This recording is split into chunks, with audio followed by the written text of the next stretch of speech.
Salut, c'est Mike le Boursico Noob et aujourd'hui on jette un œil au Crédit Agricole. Allez, c'est parti.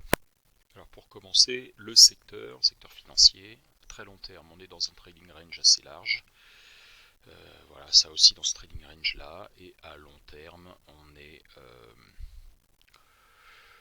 également, évidemment dans un trading range également, et avec une tendance haussière depuis la fin du Covid. Donc assez classique et similaire à tout ce qu'on a sur tous les autres secteurs. À noter qu'on vient de passer au mois d'octobre le plus haut de 2020, c'est-à-dire juste avant le crash Covid, et c'est une bougie qui est relativement forte. Donc maintenant on devrait aller revenir tester le haut de 2017-2018.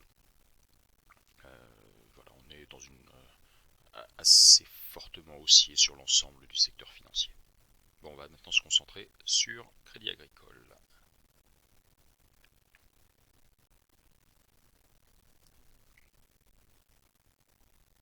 Alors voilà, Crédit Agricole, sur le très long terme, pareil, trading range. Donc on est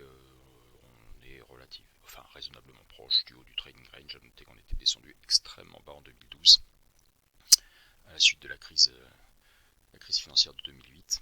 Voilà. Et sur le long terme, si quand même ce que je voulais dire, c'est que sur le très long terme, sur les dernières années, on a une succession de haussiers, baissiers, haussiers, baissiers, haussiers. Et pour l'instant, on est au niveau du plus haut de 2017 à ce niveau-là. Voilà. Ce qu'on retrouve sur le graphique long terme ici. Donc on a depuis 2017, on a eu une baisse en 2 temps sur 2017-2018, remontée en 2019, crash en 2020, et on a remonté depuis le début du Covid. Et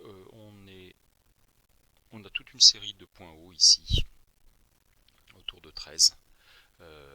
Et on est en train de tester ce niveau de point haut ici. Alors, il est donc un peu trop tôt pour savoir ce qui va se passer. Normalement, une zone de résistance, ça porte bien son nom, ça résiste. Donc, il est quand même raisonnablement probable qu'on ait quelques difficultés à passer ce niveau-là. Ça ne veut pas dire qu'on ne va pas le passer. Ça veut dire juste que ça pourrait être un peu compliqué. Ceci étant dit, si on regarde un petit peu, on a une forte poussée haussière ici, en 2 temps, un premier temps, deuxième temps, avec 4 bougies haussières assez significatives.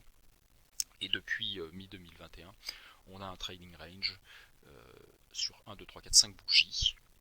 Et en octobre, forte poussée haussière qui explose le haut du trading range pour aller retester les autres niveaux plus hauts ici.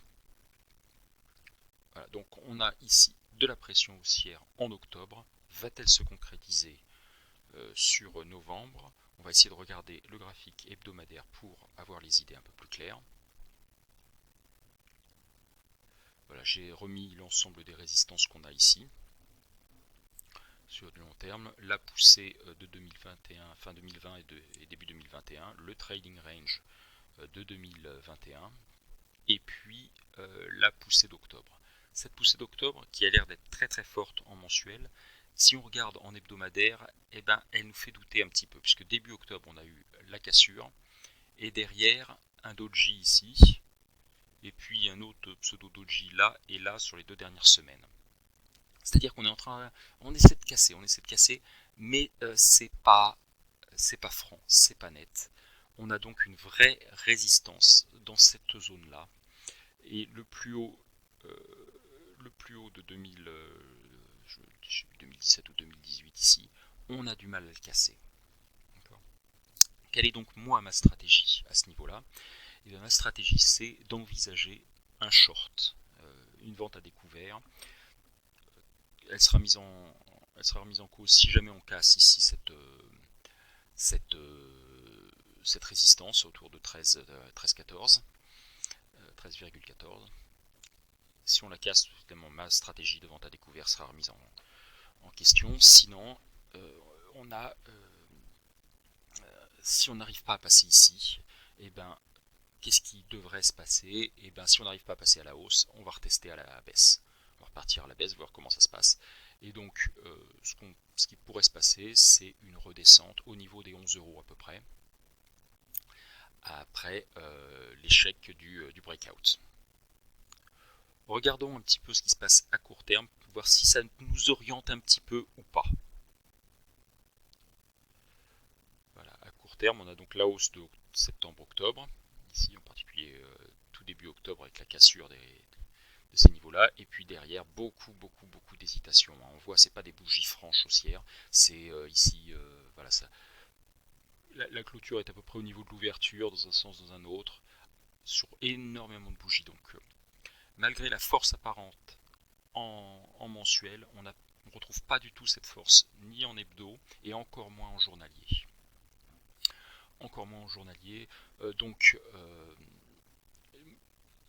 j'avais la semaine dernière des ordres short par ici, on ne l'a pas cassé.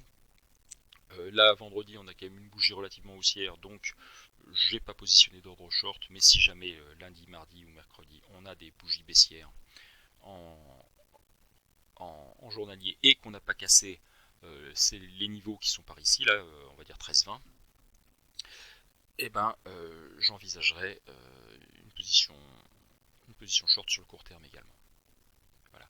Maintenant, qu'est-ce qui se passe si jamais on réussit à franchir? Si on réussit à franchir le seuil des 13-20, si on arrive à marquer des nouveaux plus hauts, et bien sur le graphique hebdomadaire et sur le graphique mensuel, on va avoir des cassures. Alors sur le graphique mensuel, il faudra attendre la confirmation à la fin du mois, mais sur le graphique hebdomadaire, si je reprends le graphique hebdomadaire ici, si on a une cassure qui est confirmée en fin de semaine, et bien derrière on a un objectif qui est de la taille de ce trading range là entre 12,6, 12,7 et 11, c'est-à-dire un range de 1,6 à 1,7, ce qui devrait nous amener, alors petit calcul rapide,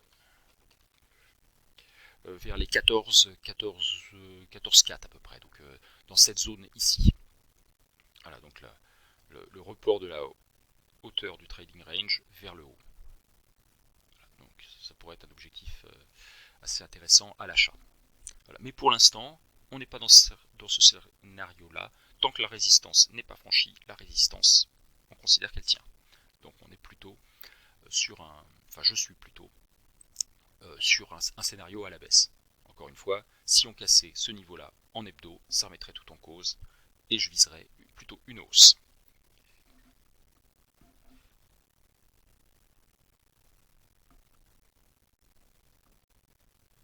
Voilà donc pour mon analyse, j'espère que ça vous a plu. Si ça vous a plu, vous savez quoi faire. Et sinon je vous dis à très bientôt. Salut.